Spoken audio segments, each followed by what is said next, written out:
प्रधानमंत्री ने आज कर्नाटक के बेंगलुरु में भारत ऊर्जा सप्ताह 2023 का किया उद्घाटन।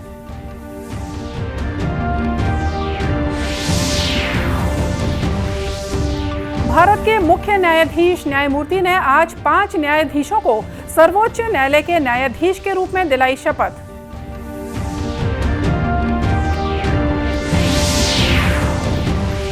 मुख्यमंत्री ने गोधन न्याय योजना के तहत 8 करोड़ 23 लाख रुपए की राशि ऑनलाइन की जारी।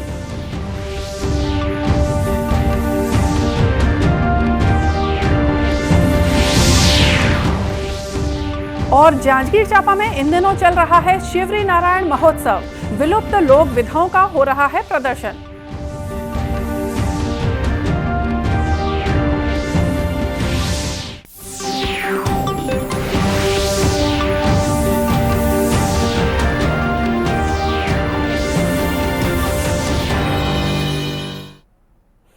नमस्कार, आप देख रहे हैं दूरदर्शन समाचार। मैं हूं मोनिका शर्मा और आइए अब देखते हैं समाचार विस्तार से।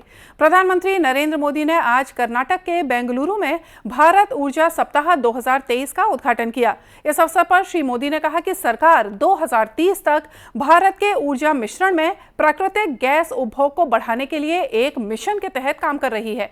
प्रधानमंत्री ने कहा कि विश्व में भारत हरित हाइड्रोजन के क्षेत्र में भी आगे बढ़ रहा है। उन्होंने कहा कि राष्ट्रीय हरित हाइड्रोजन मिशन 21वीं सदी में भारत को एक नई दिशा देगा। भाव के बावजूद 2022 में भारत एक ग्लोबल ब्राइट स्पॉट रहा है।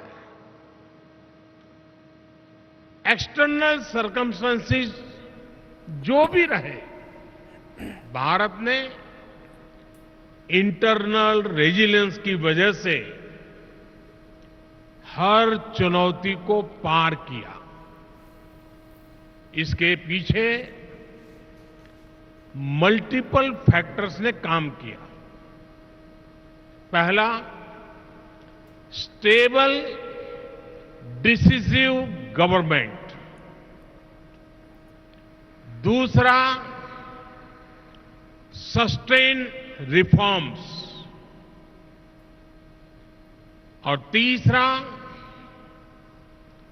ग्रासरूट पर सोशियो इकोनॉमिक एम्पावरमेंट।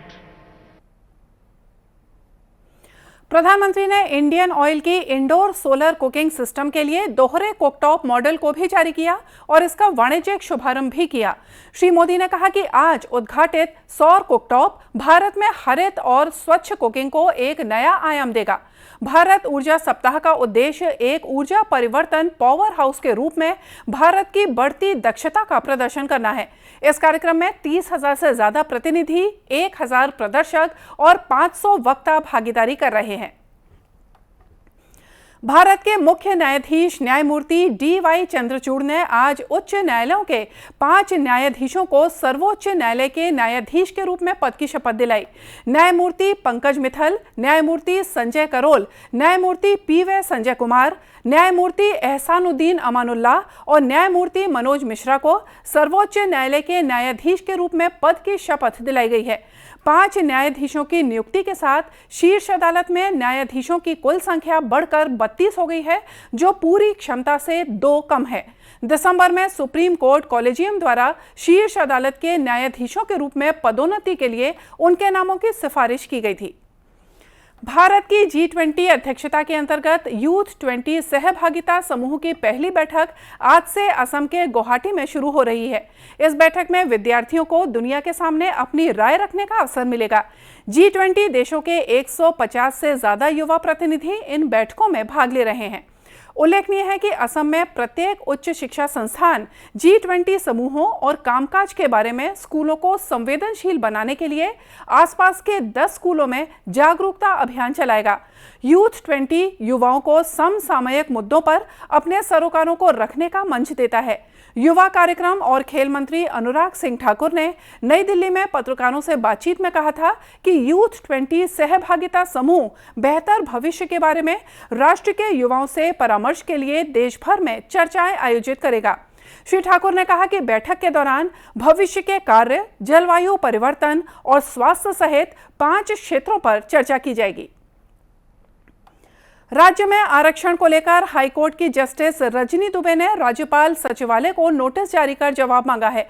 आरक्षण के मुद्दे पर सामाजिक कार्यकर्ता और एडवोकेट के साथ ही राज्य सरकार ने भी याचिका दायर की है, जिस पर सोमवार को शासन की तरफ से सुप्रीम कोर्ट के सीनियर एडवोकेट और पूर्व केंद्रीय मंत्री कपिल सिब्बल ने तर्क दिया।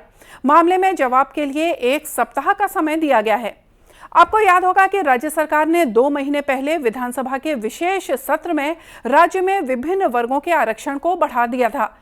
इसके लिए छत्तीसगढ़ में अनुसूचित जनजाति के लिए 32%, ओबीसी के लिए 27%, अनुसूचित जाति के लिए 13% और आर्थिक रूप से कमजोर वर्ग के लिए 4% आरक्षण कर दिया गया।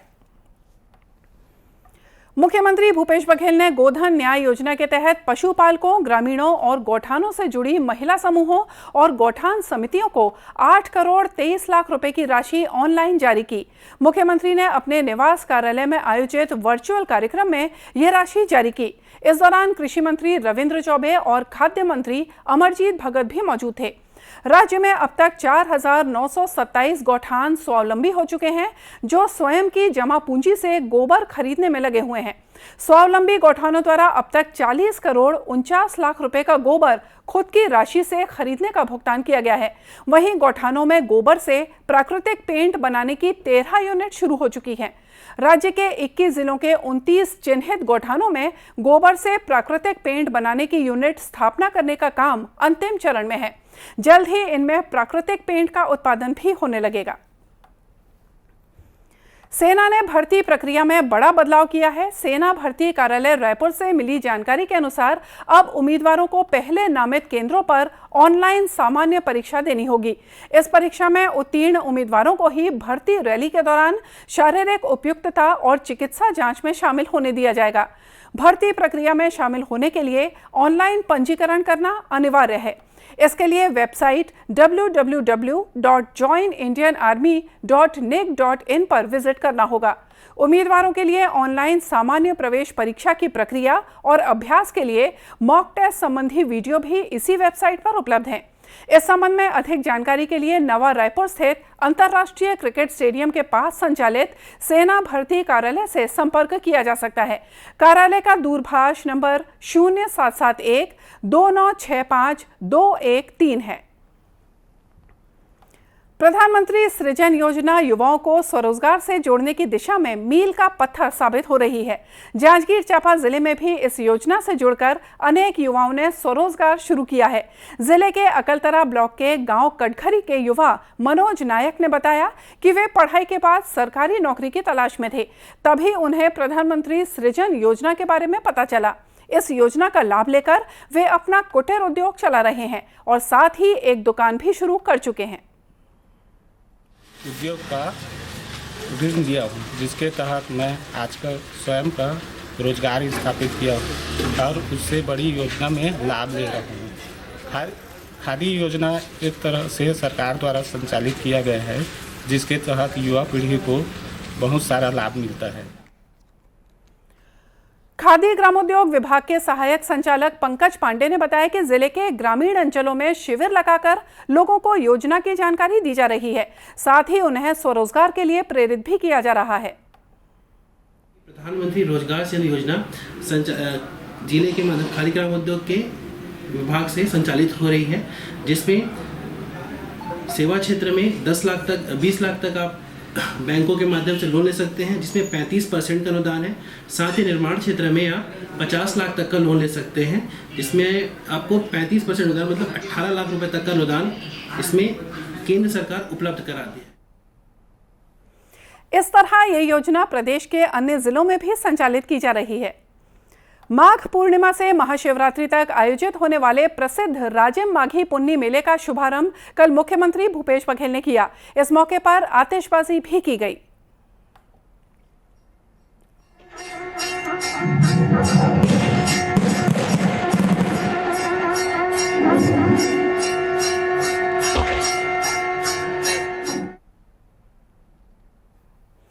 इस मौके पर पत्रकारों से बातचीत करते हुए मुख्यमंत्री ने सभी को शुभकामनाएं दी और कहा कि पुन्नी मेले में त्रिवेणी संगम और राजिम का महत्व भी शामिल होने से ये लोगों के बीच एक आस्था का केंद्र बन जाता है। और पूरा ये परिसर, मेला परिसर बहुत अच्छे से इसको सजाया संवारा गया है। व्यवस्थित रूप से सारे दुकान और सारे पंडाल लगाए गए हैं। लगातार सांस्कृतिक कार्यक्रम भी होंगे। लाखों श्रद्धालु आएंगे और नदी में स्नान भी करेंगे, मंदिर का दर्शन भी करेंगे। मेला में सबसे भेंट मुलाकात होगी। सबको बहुत बहुत बधाई। इस अवसर पर धर्मस्व मंत्री ताम्रध्वज साहू ने कहा कि नए मेले ग्राउंड के लिए भूमि विकसित की जा रही है। अगले साल मेला नए मैदान पर लगेगा। जांजगीर चांपा जिले में इन दिनों शिवरी नारायण महोत्सव का आयोजन भी किया जा रहा है। इस 5 दिवसीय महोत्सव के दूसरे दिन लोक कलाकारों ने शानदार प्रस्तुतियां दी। साथ ही स्थानीय छात्र छात्राओं ने भी रंगारंग सांस्कृतिक कार्यक्रम पेश किए।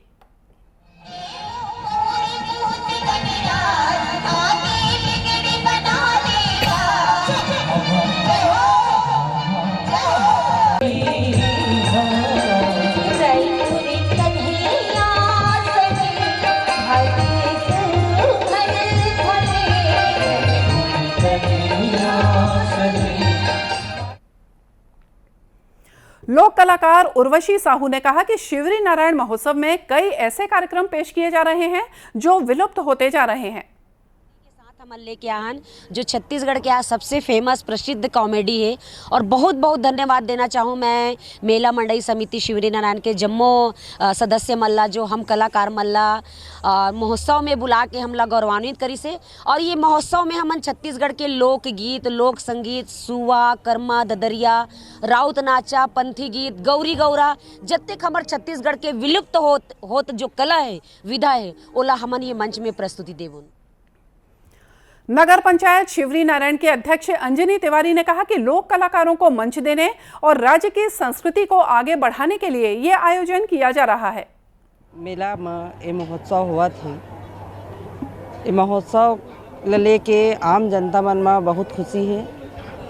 हमार स्कूल के स्कूली बच्चा मन भर भी एक मंच के रूप में ये महोत्सव में एक मंच दिए गए हैं बच्चा मन ला भी, और 3 विधा में बांट दिए गए हैं कि स्कूली बच्चा मन देशभक्ति गीत, लोक कलाकार वाला छत्तीसगढ़ी कार्यक्रम और नाट्य कला, संगीत, निबंध, ये सब में एक प्रतियोगिता रखे जाही बच्चा मन पर।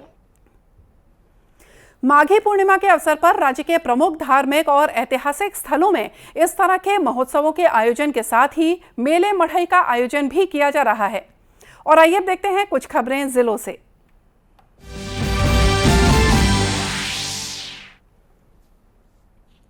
मुख्यमंत्री भूपेश बघेल ने चिटफंड कंपनियों के 3,274 निवेशकों को 2 करोड़ 56 लाख रुपए की राशि लौटा दी है।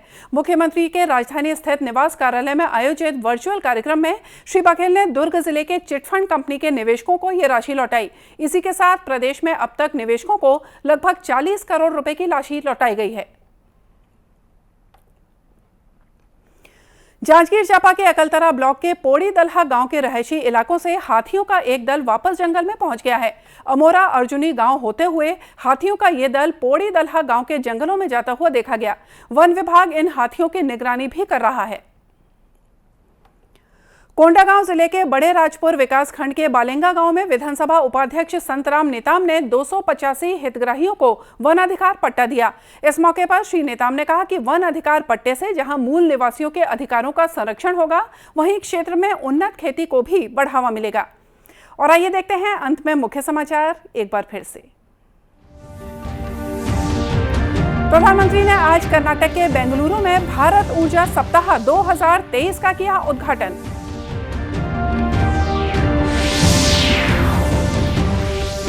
भारत के मुख्य न्यायाधीश न्यायमूर्ति ने आज 5 न्यायाधीशों को सर्वोच्च न्यायालय के न्यायाधीश के रूप में दिलाई शपथ।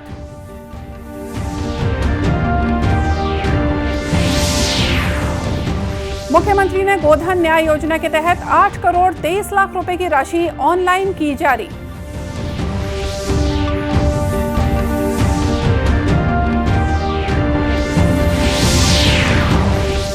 और जांजगीर चांपा में इन दिनों चल रहा शिवरी नारायण महोत्सव, विलुप्त लोक विधाओं का हो रहा है प्रदर्शन।